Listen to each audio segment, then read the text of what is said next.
Hi guys, it's me Stupid.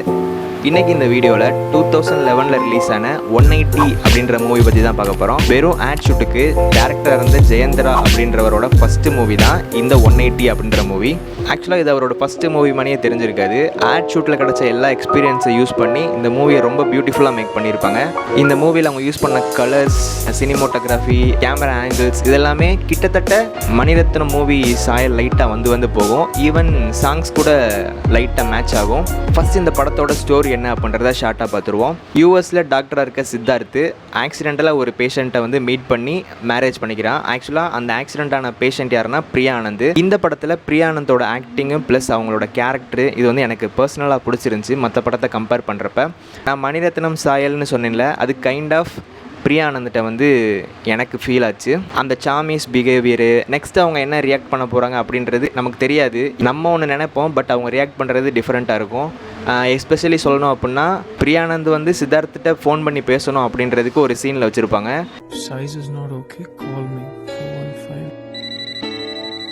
At last Priya ஆனந்தும் சித்தார்த்தும் marriage பண்ணி ஹாப்பியாக life போய்கிட்டு இருக்கும். பட் அவங்களோட ஹாப்பிக்கு ஃபுல் ஸ்டாப் வைக்கிற மாதிரி ஒரு விஷயம் நடக்கும். அது என்னென்னா, சித்தார்த்துக்கு வந்து கேன்சர் இருக்குது அப்படின்ற விஷயம் தெரிய வரும். ஸோ கேன்சர் இருக்குது, இன்னும் 6 மாதம் தான் உயிரோடு இருக்க போகிறாங்க அப்படின்ற விஷயத்தையும் சொல்லியிருப்பாங்க. இந்த விஷயம் தெரிஞ்ச சித்தார்த்து நம்மளே லவ் பண்ணி நம்ம தான் லைஃப்னு வாழ்ந்துக்கிட்டு இருக்க பிரியா ஆனந்த் எப்படி இந்த விஷயத்தை வந்து ஏற்றுக்க போகிறாங்க அப்படின்னு தெரியாமல் தனக்குள்ளே தன்னையே சஃபர் பண்ணிக்கிட்டு எல்லார்ட்டையும் எடுத்தெறிஞ்சு பேசுகிறது, யார்கிட்டையுமே பெருசாக மூஞ்சி கொடுத்து கூட பேசாமல் ஒரு மாதிரி வாழ்க்கையே வெறுத்து வாழ்கிற மாதிரி ஒரு லைஃப் வந்து சித்தார்த் வாழ்ந்துக்கிட்டு இருப்பார்.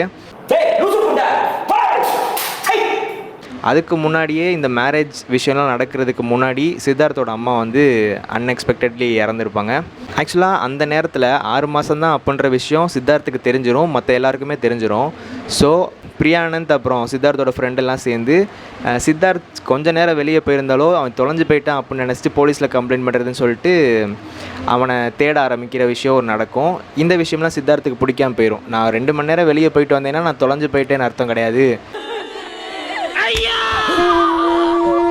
இது எல்லாத்துக்கும் ஃபுல் ஸ்டாப் வைக்கணும் அப்படின்னா நம்மளோட டெத் வந்து பிரியா ஆனந்த் அவங்க ஃபேமிலி ஃப்ரெண்ட்ஸ் எல்லாருக்கும் அஃபெக்ட் ஆகக்கூடாது. ஸோ நம்ம இங்கேருந்து கிளம்பி போயிடுவோன்னு சொல்லிட்டு யூஎஸ்லேருந்து கிளம்பி சென்னை வந்திருப்பாங்க சித்தார்த் சென்னை வந்தக்கப்புறம் அவங்களோட கேரக்டரே டோட்டலாக டிஃபர் ஆகும். ஏன்னா 6 மாதம் தான் இருக்க போகிறோம், இருக்கிற லைஃப்பை என்ஜாய் பண்ணுவோம் அப்படின்னு சொல்லிட்டு ஒரு ஸ்டாண்ட் எடுத்திருப்பார்.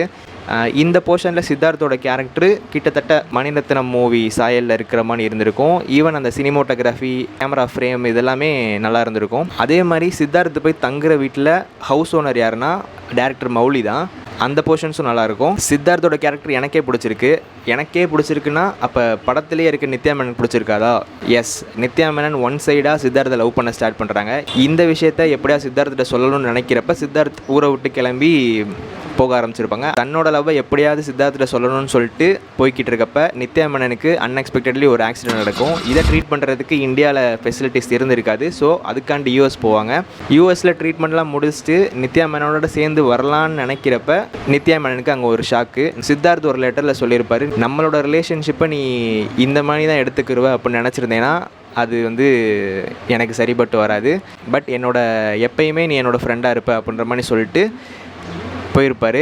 இந்த சீன் நடக்கிறப்ப நம்ம எல்லோரும் ஃபீல் பண்ணியிருப்போம், சரி ஓகே நித்யா மேனன் கூட சித்தார்த்து போகலை. ஸோ அதுக்கு முன்னாடி சீனில் சித்தார்த்தோட யூஎஸ் ஃப்ரெண்டை மீட் பண்ணியிருப்பான். ஸோ கண்டிப்பாக பிரியா ஆனந்தோட தான் சேர போகிறாங்க அப்படின்ற மாதிரி நினச்சிருப்போம். பட் எல்லாரோட எக்ஸ்பெக்டேஷன்ஸுக்கும் ஒரு ட்விஸ்ட் வைக்கிற மாதிரி சித்தார்த் வந்து நம்மளை யாருமே தெரியாத ஒரு ஊருக்கு போகணும் அப்படின்னு சொல்லிட்டு பிரேசிலுக்கு போயிருப்பாங்க. அதோட படத்தை முடிச்சிருப்பாங்க. This is 180 movie.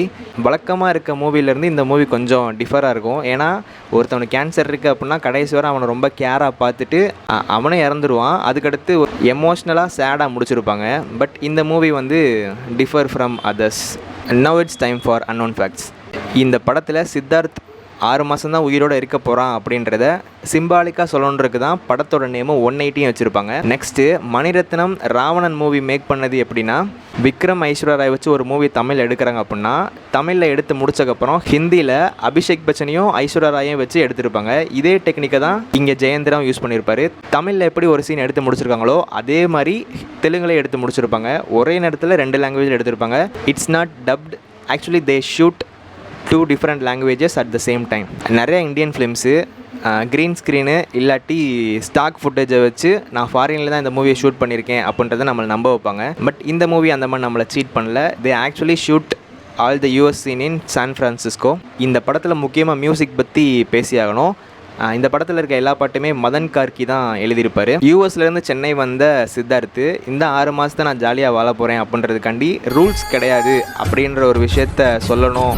அதுதான் அவர் நெக்ஸ்ட் 6 மாதம் வாழ போகிறாரு அப்படின்றதுக்காண்டி அந்த ரூல்ஸ் கிடையாது அப்படின்ற ஒரு சாங் வச்சுருப்பாங்க. ஆக்சுவலாக அந்த சாங்கோட மேக்கிங் சூப்பராக இருக்கும். அதே மாதிரி அந்த 6 மந்த்தை எக்ஸாக்டாக எப்படி வாழ போகிறாங்க அப்படின்றத சந்திக்காத கண்களில் இன்பங்கள் சேர்க்க போகிறேன் அப்படின்ற சாங் மூலயமா சொல்லியிருப்பாங்க.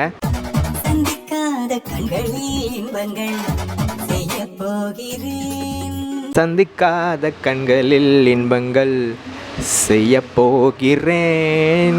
ஆக்சுவலாக சித்தார்த்தோட சென்னை வெர்ஷன் ஃபுல்லாமே ஸ்ட்ரேஞ்சர்ஸ்ட்டாக தான் இருக்கும். ஏன்னா அவருக்கு வீடு கிடச்சதும் சரி, ஃப்ரெண்டு கிடச்சதும் சரி, அவர் மீட் பண்ணுற பர்சன்ஸ் எல்லாமே ஸ்ட்ரேஞ்சர்ஸ் தான். அதை தான் அந்த பாட்டிலையும் சொல்லியிருப்பாங்க. சந்திக்காத கண்களில் இன்பங்கள் சேர்க்க போகிறேன். ஸ்ட்ரேஞ்சர்ஸாக இருந்தாலும் அவங்ககிட்ட நான் ஒரு ஹாப்பியை போய் சேர்க்க போகிறேன் அப்படின்ற மாதிரி தான் இந்த பாட்டோட தீமே இருக்கும். முக்கியமான ஒரு பாட்டு நீ கோரினால். இந்த சாங் தெரிஞ்ச நிறையா பேருக்கு தெரிஞ்சிருக்காது இது இந்த படத்தில் தான் இருக்குது அப்படின்ட்டு. அதே மாதிரி இந்த பாட்டு பண்ணதுக்கு தான் சிங்கர் ஸ்வேதாவுக்கு அவார்ட்லாம் கிடச்சிச்சு. மதன் கார்கி இந்த பாட்டை ஒரு பசில் மாதிரி லிரிக்ஸில் ரிவீல் பண்ணியிருப்பாங்க. கிட்டத்தட்ட ஒரு ட்ரெஷர் ஹண்ட் மாதிரி தான் இந்த பாட்டு இருக்கும். ஆக்சுவலாக சிச்சுவேஷன் எப்படி இருக்கும்னா, பிரியானந்தோட பிறந்த நாளுக்கு சித்தார்த் வந்து பசில் மூலயமா கிஃப்ட்டை ஒழிச்சு வச்சுருப்பாரு. அதைத்தான் பிரியானந்த் இந்த லிரிக் மூலயமா கண்டுபிடிச்சு போய்கிட்டு இருப்பாங்க. நீ கோரினால் வானம் மாறாதா, தினம் தீராமலே மேகம் தூராதா. இந்த லிரிக் வந்து எதை சொல்லியிருப்பாங்க அப்படின்னா ஷவரை சொல்லியிருப்பாங்க. இந்த லிரிக் வரப்போ பிரியானந்த் போய் ஷவர் கிட்ட பார்ப்பாங்க. பார்த்தா அங்கே ஒரு கிஃப்ட் இருக்கும். அதை வச்சு நெக்ஸ்ட் லீடு போவாங்க. தீயே இன்றியே நீ என்னை வாட்டினாய், உன் ஜன்னலை அடைத்து அடைத்து பெண்ணே ஓடாதே. இந்த லிரிக் மூலயமா அவங்க மைக்ரோ அவனை வந்து சொல்லுவாங்க. தீயே இல்லாமல் நீ வாட்டுற, அதை க்ளோஸ் பண்ணுறது வந்து ஜன்னல் இப்படின்ற மாதிரி சொல்லியிருப்பாங்க. அந்த மைக்ரோ அவனை திறந்து பார்த்தோம்னா அதில் ஒரு கிஃப்ட் இருக்கும். ஸோ அதை வச்சு நெக்ஸ்ட் லீடு போவாங்க. ஓடும் ஓடும் அசையாதோடும் அழகிலே அப்படின்ற விஷயத்த வந்து கிளாக்கை சொல்லியிருப்பாங்க. ஸோ கிளாக் கீழே பார்த்தோம்னா நெக்ஸ்ட் ஒரு கிஃப்ட் கிடைக்கும். கண்டும் தீண்டிடா நான் போதிச்சாதியா, என் மீதி பாதி பிம்பப்பூவே போகாதே அப்படின்ற லிரிக் மூலிமா ரிவரை சொல்லியிருப்பாங்க. ஸோ அந்த ரிவர்லேருந்து பார்த்தா நெக்ஸ்ட் கிஃப்ட் கிடைக்கும். இந்த பாட்டை பற்றி இவ்வளோ சொல்கிற எனக்கு இந்த பாட்டு ஆக்சுவலாக பிடிக்காது. என்னடி இது?